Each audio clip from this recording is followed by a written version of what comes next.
¿Se ve bien, por favor? Sí, doctor, sí se ve. Perfecto.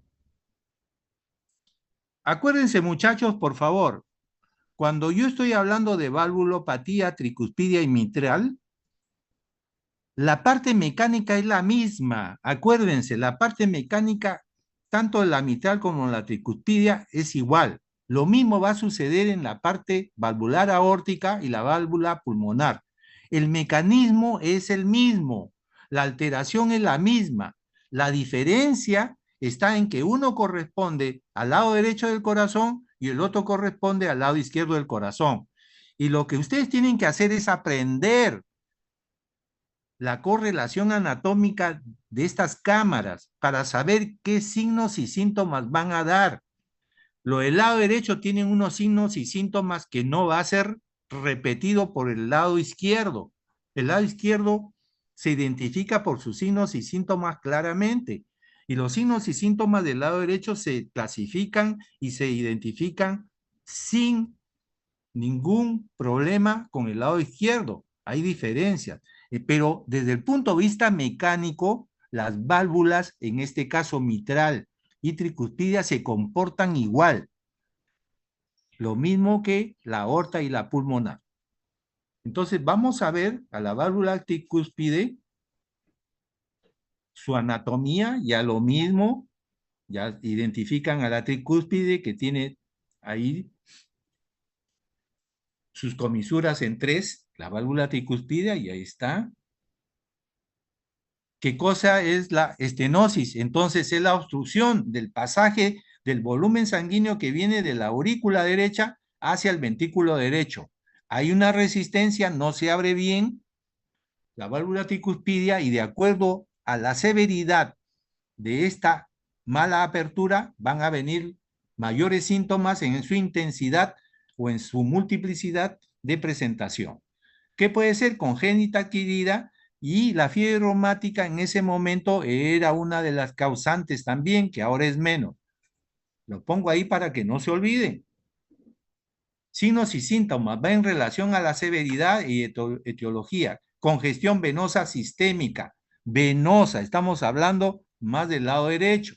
Fatigabilidad, aleteo de las venas del cuello, va a haber incurgitación yugular, dolor en hipocondrio derecho. ¿Por qué? Porque va a haber esplenomegalia, presión venosa yugular elevada, visceromegalia, va a haber ascitis, va a haber circulación colateral, va a haber edema de miembros inferiores y va a haber soplo cardíaco a nivel de qué? Del foco mitral. En este caso, se está produciendo en la fase diastólica, en la fase de llenado del ventrículo izquierdo, por lo tanto va a haber en un soplo que va hacia abajo. Entonces puedo tener el foco y puedo seguir el trayecto hacia abajo que debe auscultarse. Estas son las ondas que antes se estudiaba más de la sonda auricular, que ven incrementada al ventrículo, la fase diastólica. ¿Y en qué fase se da esto? En la fase diastólica. Entonces ustedes van del sonido, del segundo sonido hacia el primer sonido, que es la fase diastólica, y ustedes van a encontrar un soplo de rodamiento, un soplo, como les dije, de más grosero. Cuando es soplo de estenosis es un poquito más grosero. ¿Qué exámenes yo tengo? Electrocardiograma, todo lo que mencionamos, cateterismo cardíaco, etcétera, etcétera. Dentro de todos estos, el invasivo, el cateterismo cardíaco, que no está exento de complicaciones. Por eso es que antes el cateterismo era lo más preferible, porque no había otros exámenes. Cuando ya apareció el ecocardiografía Doppler, ha sido una bendición porque ha aliviado, da muchos parámetros, pero aún así hay pacientes que son difíciles, hay que hacerle cateterismo. Oye, va la tomografía, tengo a resonancia. Acá tenemos una estenosis tricuspidia. Ahí ven donde dice VT, válvula tricuspidia. Entonces, la válvula tricuspidia y lo que está abajo de VT es la aurícula derecha. Y acá lo que está arriba es ventrículo ventrículo derecho. Fíjense la tremenda aurícula que está abajo. ¿Por qué? Por la estenosis. La estenosis hace de que no baje mucho líquido hacia el ventrículo izquierdo. Por eso es que el ventrículo izquierdo aparentemente es más chico. Pero esta aurícula es una mega aurícula y esta aurícula puede producir trombos también. Pero el lado izquierdo es el que produce con mayor frecuencia. Pero aquí estamos viendo que ya hay un compromiso de cámaras, rompimiento de arquitectura puede provocar arritmias. Este flujo que va a regresar perdón, este flujo que va de la aurícula hacia abajo, hacia el ventrículo derecho, este flujo se puede medir con lo que se denomina Doppler. La ecocardiografía, cuando me dicen eco, es toda la estructura, cavidades, todo lo que ustedes ven ahí con medio blanquecino, son las paredes. Todo lo negro es líquido, es sangre. Pero esa sangre hay que estudiar. ¿Con qué se estudia? Con el Doppler. El Doppler. Por eso es que el estudio se llama ecocardiografía Doppler, porque se estudian las cámaras, sus estructuras, las válvulas que están ahí blanqueadas y el Doppler la sangre a través del flujo que al otro lado derecho ustedes tienen en la pantalla un dibujo. Se ha dibujado hacia arriba y hacia abajo que dibuja el flujo. Este es ya un dibujo del flujo y al dibujar el flujo que pasa por esa estrechez valvular tricuspidia, este flujo es capaz de medirse. Ahí tienen ustedes al costado medidas y estas mediciones son las que me van a dar un área de cuánto está midiendo el área tricuspidia. Acuérdense que el flujo va a pasar y va a moldearse por el área por donde pasa. Y este es el modelo que da y se mide y nos da el área tricuspidia. El tratamiento, entonces, igual, siempre con las medidas higiénico-dietéticas, no farmacológicas y el tratamiento farmacológico. ¿Qué se da? Como acá hay congestión, va a haber más a nivel visceromegalia, hay que restringir sodio, disminuir los líquidos y dar diuréticos, ¿no? Congestión. Pero más importante es solucionar la causa. En este caso, si es una estenosis valvular, hacer valvuloplastía o en todo caso, reemplazo valvular. Tenemos lo contrario, la insuficiencia tricuspidia. ¿Qué significa insuficiencia tricuspidia? El mal cierre de la válvula, el mal cierre de esta puerta. Por lo tanto, en la fase sistólica, en este caso que debe ser el ventrículo derecho, botar sangre hacia la arteria pulmonar, a la misma vez la válvula tricuspidia que debe estar cerrada está mal cerrada y deja fugar sangre hacia la aurícula derecha. Por lo tanto, hay regurgitación, por lo tanto va a haber sobrecarga de volumen a nivel auricular derecho. Si hay congestión a nivel de aurícula derecha, por lo tanto, las venas cavas que llegan ahí van a haber congestionado y también se van a congestionar, por lo tanto, va a haber reflujo hepatoyugular, va a haber ingurgitación yugular, va a haber hepatoesplenomegalia, todo lo mismo anterior, pero ¿cuál es el mecanismo? Que en este caso hay una sobrecarga de volumen. Entonces, regurgitación del flujo sanguíneo, las causas ya están las mismas que hemos mencionado. ¿Cuál es la causa más frecuente? Dilatación del ventrículo derecho y del anillo tricuspidio por complicación del lado derecho, pero por el lado izquierdo. El lado izquierdo es el que ha comprometido. Eso ahora se ve con mayor generalidad, ¿no? Hay cardiopatías valvulares del lado derecho por cuestiones congénitas, por carcinomas también que dan el lado derecho y puede provocar esto. Acá ven el normal, cómo está en este lado azul, cómo está el cierre de la válvula. Fíjense la válvula tricúspide cómo está bonita, está cerrada, mientras que a este nivel, al otro lado, en el lado derecho de ustedes, ven cómo está mal cerrado y hay escape, fuga hacia la aurícula, ahí están las flechas, sobrecarga de volumen. Lógicamente, esta sobrecarga de volumen incrementa la aurícula izquierda, puede romper la arquitectura y este volumen a la hora del fase de llenado rápido va a sobrecargar el nivel ventricular derecho y también va a incrementar, va a dilatarlo, al igual que vimos en el caso anterior del lado izquierdo, esto también va a sobrecargar. Pero lo cierto es que acá va a haber congestión por sobrecarga de volumen y lógicamente todo lo que hemos visto en la fisiopatología. Nuevamente acá hay un esquema, este lado izquierdo que está abajo, como a la hora de la sístole escapa sangre hacia la aurícula izquierda, perdón, derecha. Signos y síntomas, depende de la severidad y asociación a otras patologías como cáncer. Hay incuitación yugular, pulsaciones venosas, va a latir, uno puede ver, ya probablemente ya han visto algunos ejemplos con tus profesores, ¿no? Ahí están las ondas A y las ondas B gigantes, circulación colateral, vamos a ver que a nivel de la barriga, que es la más expresiva, se ve mejor, van a ver dilatadas las venas, va a haber congestión hepática, esplénica, visceral, puede haber ascitis, edema periférico de pared.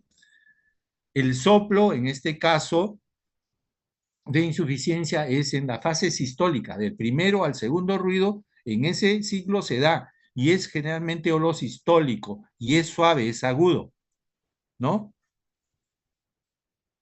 Y el hígado se vuelve pulsátil cuando hay demasiada congestión, cuando hay hipertensión pulmonar. Entonces, ahí tienen la auscultación, puede escucharse a nivel derecho, se acentúa con la inspiración, hay soplo pansistólico o holosistólico, aumenta durante la inspiración hay retorno venoso, y al haber retorno venoso el soplo se incrementa. Cuando ustedes expiran, disminuye el soplo. Entonces, estos son maniobras para precisar que es del lado derecho o del lado izquierdo. Esto se usaba antes cuando no había ecocardiografía, era más todo semiología. Ahí tienen, antes se estudiaba con fonocardiografía y esto era ver los sonidos y esto se presenta el soplo sistólico, ¿no? En la fase de S1 a S2, del primer ruido al segundo ruido. Aquí tienen abajo. ¿Qué exámenes? Repetimos los mismos exámenes, siempre empezar con lo mínimo y ir a sofisticadamente. ¿Por qué les pongo esta lámina? Acuérdense que ustedes van a ir a su serum. En su serum no van a tener probablemente la ecocardiografía, pero si ustedes tienen clínica, por eso es que les estaba mencionando teleradiografía, la fisiopatología, los signos y síntomas. Si ustedes tienen clínica, tienen por lo menos una radiografía, tienen por lo menos un electrocardiograma, pueden ver que hay incremento de aurícula, que hay incremento del ventrículo, el eje hacia dónde va, y pueden tener una radiografía donde pueden ver y ubicar, de acuerdo a los arcos que ustedes han llevado en radiología, los arcos medios, inferiores, del lado derecho, del lado izquierdo, y ver a qué corresponden y pueden colegir en un probable diagnóstico. No esperar tener un ecocardiograma. Así que pueden ayudar en hacer diagnóstico y dar un tratamiento adecuado. Acá tenemos un típico electrocardiograma de un problema del lado derecho donde la aurícula derecha, llámese por valvulopatía tricuspidia, por alteración del lado derecho que corresponda, la aurícula, hay incremento auricular y siempre el incremento auricular, así como ustedes ven, ahí está remarcado, acuminada en punta de la onda P, que ya no es P acá tan esto, sino es una P deformada, pero cuando vean de esa manera en punta, piensen es del lado derecho, que puede ser del tricúspide auricular o puede ser una P pulmonar, que también se denomina P pulmonar porque corresponde también a una valvulopatía que vamos a ver la próxima semana, que corresponde a la válvula pulmonar porque corresponde al lado derecho.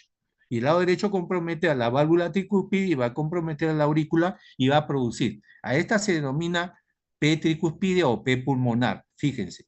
Y en el lado derecho hay esta forma de crecimiento del lado derecho y uno puede colegir que acá hay una sobrecarga, ¿no? un crecimiento ventricular y hay una sobrecarga de volumen del lado derecho, cuando hay este tipo de onda R. El eco viene a ser el gol estándar y fíjense, RB es el ventrículo derecho y abajo ustedes ven la aurícula derecha. Al otro lado, LB, ventrículo izquierdo. No, no vean eso, vean lo que está en el lado derecho. Como del, del ventrículo derecho hacia abajo, hacia RB, ven que empieza como un triángulo, un mosaico. Es decir, la punta es la válvula tricuspidia que está cerrada. Y en ese puntito, por ahí está escapando hacia la aurícula que va. En este caso, ustedes pueden voltearlo, pueden poner boca abajo, pero ya saben qué corresponde. Entonces, acá está fugando sangre y esto en un ecocardiograma a color se ve el mosaico y entonces uno puede dirigir acá un transductor y poner en ese punto para que mida la velocidad de la sangre, porque la sangre no se ve, es negra, ahí está, pueden ver, pero por este artilugio, artificio tecnológico, esa velocidad provoca un mosaico que produce color y entonces puede ubicar que ahí está la fuga. Pone acá un traductor y mide, y esto se traduce en una forma que ya lo vimos en antes y uno puede hacer mediciones. Acá abajo ven con mayor severidad la punta que está arriba por RB y hacia abajo, que es toda la aurícula, está fugando hacia arriba, pues hacia la aurícula. Y vean que llega casi hacia abajo, o sea, al techo sería. Quiere decir que acá hay una insuficiencia valvular tricuspidia más severa porque está llegando bien abajo. Más o menos uno puede darse una idea. Acá ven ese transductor, esa flecha azul celeste que cruza, está cruzando el punto de donde empieza la fuga hacia abajo, en este caso a la aurícula. Entonces eso va a medir y va a formar un área que está acá abajo y esa área que ya está dibujada es medible y acá tienen ahí las mediciones que el aparato hace y estas mediciones ya están tabuladas, están normadas, de tanto tanto corresponde a una insuficiencia leve, de tanto a tanto moderada y otra severa. Allá aquí está más o menos cómo está el flujo, cuándo es ligera, cuánto es moderada, cuándo es severa. Y aquí están la ecocardiografía de cómo va el volumen. Acá ese azulito que ustedes ven es la fuga. Si ustedes ven hacia abajo, llega hasta la mitad. En el loto moderada llega hacia un poquito más. Y acá en la severa llega hacia abajo. Y en la masiva llega más abajo. Quiere decir que es más severa. Más o menos para que tengan una idea y que todo esto es medible y de acuerdo a lo que midan en el área, ahí están ya definida la severidad. ¿Cuál es el tratamiento? No farmacológico, farmacológico, disminución, la precarga, dar diurético, furosemida, disminución la postcarga, ya no dar más líquidos, por eso hay que controlar, entra en un monitoreo de flujo. Cuando ya no se puede, hay que un tratamiento quirúrgico como la anuloplastía, reparación valvular o la prótesis valvular. Ahora ya con la metodología o con robótica y ahora se está haciendo sin abrir el corazón, ya se está haciendo estudios, cambios a nivel de esta robótica. Ahí están algunos parámetros que esto va a ser cambiante de acuerdo a cómo va evolucionando cuando se repara la válvula tricuspidia de acuerdo a los diámetros que están reconocidos con los estudios que se ha hecho. Bueno, hasta aquí. Quisiera, si alguien tiene una